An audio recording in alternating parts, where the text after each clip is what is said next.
Tired of trying every diet at midlife and nothing works?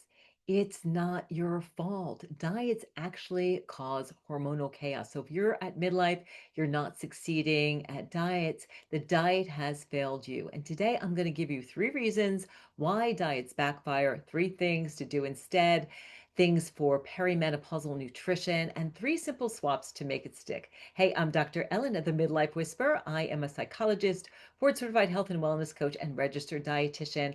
I help women find the energy, confidence, and clarity to expand, experience freedom, and make their next chapter their best chapter. Please like this video and subscribe so that you can get all of my midlife science meets soul wisdom.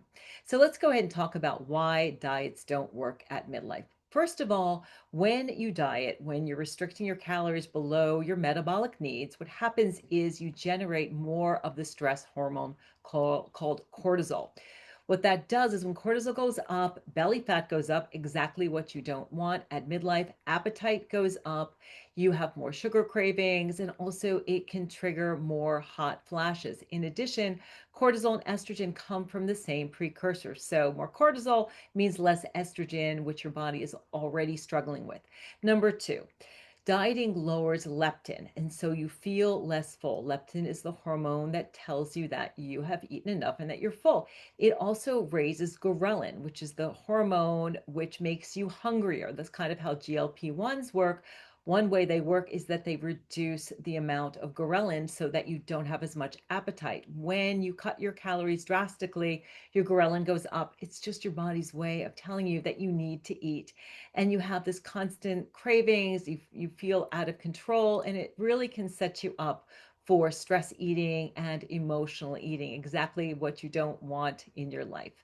Number three, after increasing stress hormones like cortisol, increasing hunger hormones, it also creates blood sugar crashes. So what happens is when you skip meals, you experience fatigue, you experience brain fog, then you reach for a sweet snack, your blood sugar goes way up, and then it crashes, and you're kind of on this merry-go-round in terms of your blood sugar level. What you want to do, particularly at midlife when you are going through menopause, really keeping your blood sugar level is the name of the game. And so skipping meals and then having a quick infusion of sugar or refined carbohydrates makes your blood sugar go up, and it creates all kinds of hormonal havoc.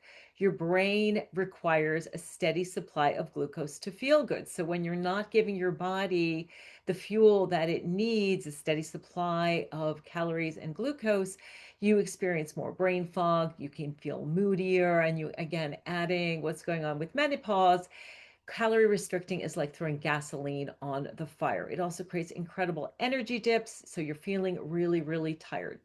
So let's move on to what to do instead. So instead of dieting, the best perimenopause nutrition, the best diet for midlife women is really eating enough protein, about 75 grams a day, spread out through all your meals and snacks, making sure to have plenty of plant foods, which are going to give you the nutrition that you need, and phytochemicals, which can actually help you with some of the menopausal symptoms you might be experiencing. And also, plant foods tend to fill you up because they have a lot of fiber that also helps to stabilize blood sugar. So along with proteins and plants, also eating some healthy fats, again, to create more of this satiety and a nice steady blood sugar supply throughout the day.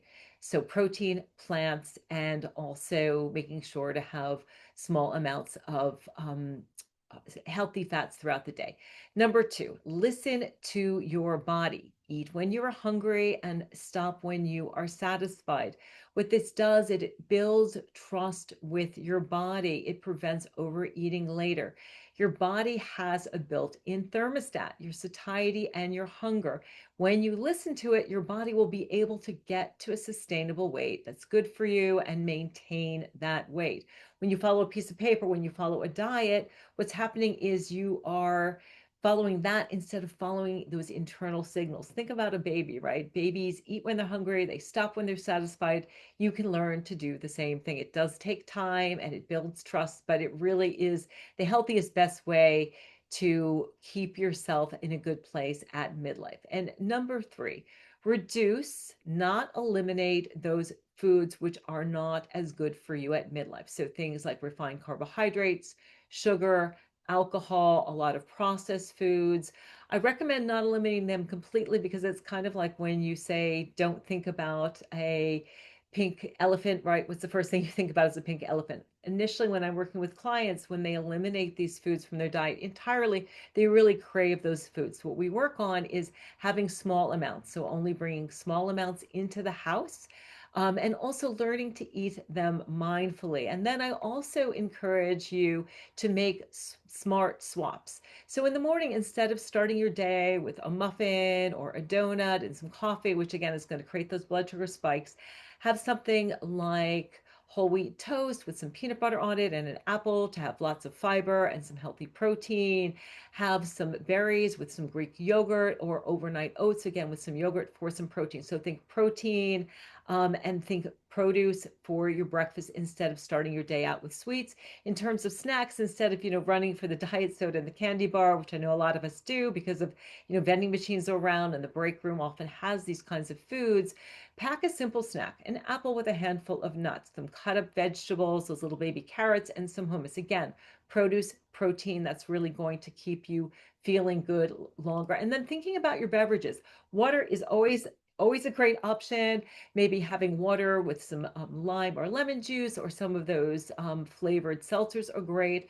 You want to try to cut down on the alcohol, because what the alcohol tends to do is not only is it giving you empty calories, but alcohol tends to increase your appetite and reduce your inhibition, which makes you want to eat more. And I know from working with hundreds of midlife women that alcohol tends to really not work as well when we hit midlife. So it might be a good idea to try to curtail your use of alcohol, make some of these smart swaps. So again, 3 reasons why diets don't work: they raise your cortisol level, they actually interfere with your hunger hormones in a bad way, and they create these blood sugar crashes. What does work is listening to your body, the signals of hunger and satiety, making sure to get enough plants and protein as well as healthy fats, and also reducing those trigger foods, but not eliminating them completely, and learning to eat them mindfully. I would love to know what's one swap that you are going to start using today so I can check in with you. And also, please hit like and subscribe to get all of my Science Meets Soul midlife wisdom.